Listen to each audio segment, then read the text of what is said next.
Menteri Rangba ka jelau Conrad sangmah next ngi ula pelaj pajba ya ka scheme one time settlement na ka benta kinong pendon kam boarding jong ka Mekelia Energy Corporation Limited ha ka jingedon lang jong menteri ka tenat boarding Wabu Tahir Mondal ba pelaj pajba ya kini ka scheme menteri Rangba ulong ba hadu 100% ngut kelayo jing mentoy na kani bat palat arpun riu klur tengka jing siu khajna bat ki jing sha dan kuna an pelaj kinong yo jing mentoy langba kani ka scheme kin ha ban siu ya ka pisa ka balong tang 100% bat ka basa an riu persen kila ban siu sansin klem ka sot shu la kan turu ik pajba kin sim kabu ya kani ka scheme bat ban yo ya ka jing mentoy bala penjalan da sorkar ulong ba ya kani ka jing ïarap la sim dak sorkar ban penduna ya kejingkit kabakia jong kinong pendon kam boarding kibamla ban siu ya kabai boarding ka OTS scheme arjar arpsan ka tray kam na kabenta kinong pendon kam kum ka domestic low tension bat putir GOT lani BPL kani ka one time settlement scheme arjar arpsan kan tray kam nadu ka sitarik ulber arjar arpsan hadu ka lifeway tarik ulber arhajar arpusan Detang gitu ki longing ki bala syak penduk boarding ki bala ban apply ya ka OTS scheme arjar arpsan bat ban yo ya kani kejing mentoy ha kani kesngi menteri Rangba ula pelajaru ya kan riu teli ki kali ban kit ikitiar ban pendon kam da ki linemans bat ki maintenance workers jong ka MEECL bakin poi kloi sya ki jaka batut ha ka boarding ha ki jaka bat kisnong baper ula pentip ba kejing lot baro ban tet ikikali kalong shiklor sau pupralak tengkah shu menteri Rangba ka jelau la pentip ba mentau snem kanam don kanu kejing penlip boarding ne kalot shading ulai kublai ka tenat na ka benda gilat jingerap baper kibala sim ban penkela ya ka MEECL ban ai ya ka jing sekeri ke ba bhatam na ka benda gi bajbar.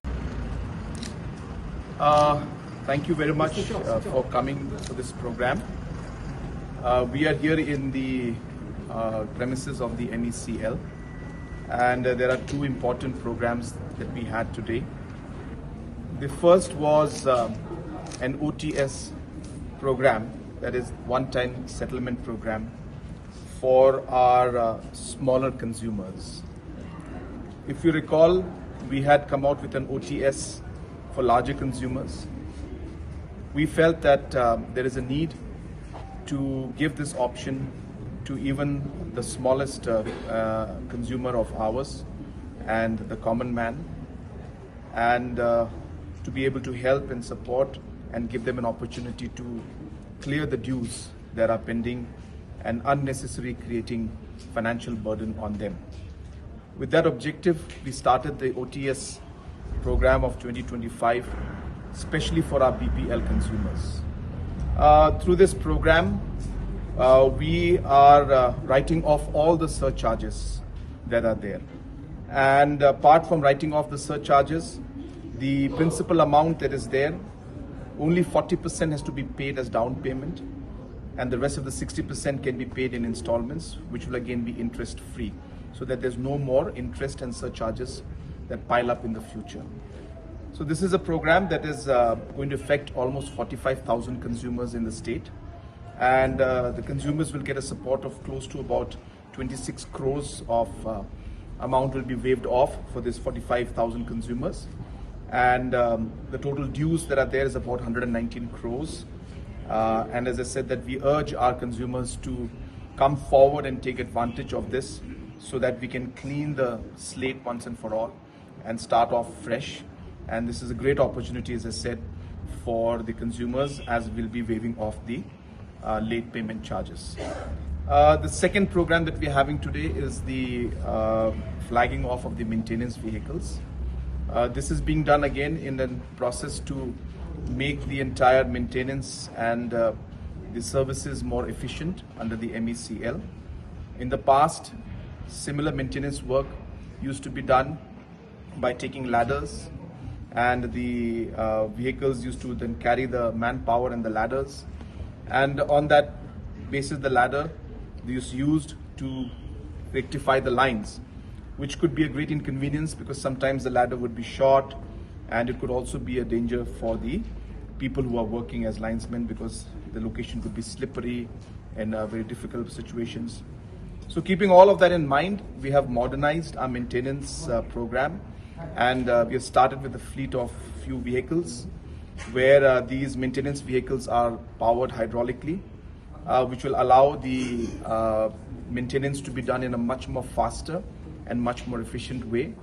We are starting with few vehicles as a pilot project, and very slowly we will expand this fleet into different parts of the state, in especially the rural areas and all the district headquarters, so that we're able to create and have a better uptime, and the maintenance can be done in a much more faster manner, and the safety and security of a linesman also can be kept in mind. Third, I would also like to share with all of you, the government has announced that we will not be having any scheduled load shedding this year also, which is again a very great achievement, and this has been done because of the hard work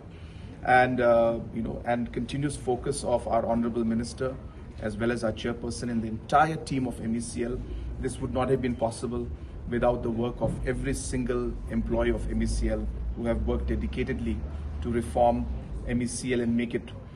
what it is today. And we are seeing an improvement, whether it is the uptime in terms of the scheduled load sheddings not being there, whether it's in terms of our AT&C losses coming down to less than 18%, and or whether it is the different maintenance aspects that we're talking about. We are slowly and steadily seeing MECL become a much more efficient, profitable, and much more better and professional organization. Of course, we have a long way to go because a lot of challenges and a lot of past dues are there, but I think we are on the right track. So keeping that in mind, we are also working towards stabilizing the power distribution at the grassroots level. I'm happy to inform you that apart from the load shedding, which will not happen anymore, the second part of the problem we face is because of the lesser number of substations at the rural area. Because of less infrastructure and substations, when there is a flip or a trip in the line, it takes a long time to rectify because the area of coverage of one substation is very big. In order to make the system more efficient, we need more substations. And putting up more substations requires more finances and funds. And hence we have decided that maybe the numbers are large, but we need to start somewhere. And therefore, immediately, right after this session, we will be starting the implementation of 10 new substations. And slowly and steadily, every 6 months, every year, we will take up many more, so that we finally are able to have sufficient number of substations, which then will ultimately ensure that our overall distribution network is much stronger, smoother, more efficient, and the uptime is much better.